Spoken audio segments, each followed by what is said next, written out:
நீலம் புரொடக்ஷன்ஸ், நீலம் ஸ்டுடியோஸ் தயாரிப்பில் சுரேஷ் மாரி இயக்கத்தில் ஊர்வசி நடிக்கும் ஜே பேபி மார்ச் 8 முதல் திரையரங்குகளில்.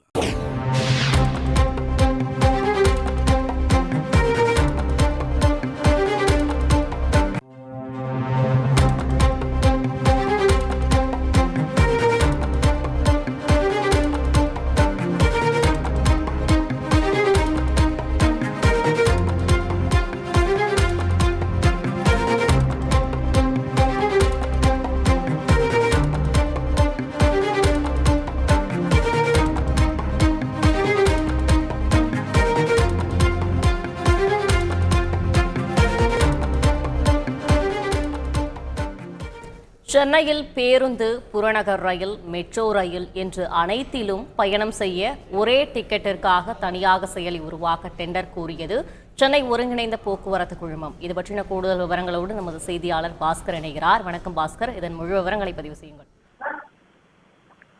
சென்னையில பேருந்து சென்றாலும் சரி, அதே நேரத்தில் சபர்பன், மெட்ரோ ரயில் இவற்றெல்லாம் மெட்ரோ ரயில் பயன்படுத்தி பயணம் மேற்கொண்டாலும் இதுக்கு தனித்தனியாக டிக்கெட் எடுக்க வேண்டும். அதற்கு பயணம் செய்வதற்குண்டான கால நேரம் என்பதும் அதற்கு ஏற்ற வகையில இருக்கும். இதற்காகத்தான் ஒரு தனியாக ஒரு செயலை உருவாக்க டெண்டர் கோரப்பட்டிருந்தது. சென்னை ஒருங்கிணைந்த போக்குவரத்து குழுமம் மூலமாக டெண்டர் கோரப்பட்டது. அதாவது QR கோடு மூலமாக அனைத்து பொது போக்குவரத்திலும் ஒரே டிக்கெட்டின் மூலமாக பயணம் செய்யலாம். சென்னையில பெருநகர ஒருங்கிணைந்த போக்குவரத்து குழுமத்தினுடைய கூட்டத்துல இதற்கான முடிவுகள் எடுக்கப்பட்டிருக்கு. சென்னை முழுவதும் பொது போக்குவரத்து முறைகள்ல பயணம் செய்யக்கூடிய வாய்ப்பு கிடைக்கப்பட்ட பட்சத்துல அதற்கான டிக்கெட் என்பது ஒரே டிக்கெட்டாக இருக்கும். அதற்கான தொகையை செலுத்தி நம்ம பெற்றுக்கொள்ளலாம். அதற்கான நடைமுறை என்பது மேற்கொள்ளப்படும். தற்போது டெண்டருக்கான அனுமதி என்பது கொடுக்கப்பட்டிருக்கிறது.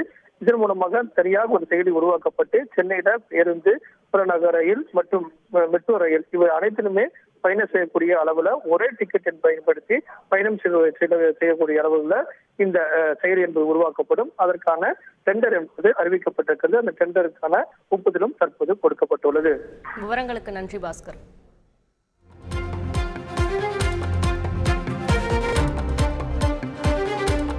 நீலம் புரொடக்ஷன்ஸ், நீலம் ஸ்டுடியோஸ் தயாரிப்பில் சுரேஷ் மாரி இயக்கத்தில் ஊர்வசி நடிக்கும் ஜே பேபி மார்ச் 8 முதல் திரையரங்குகளில்.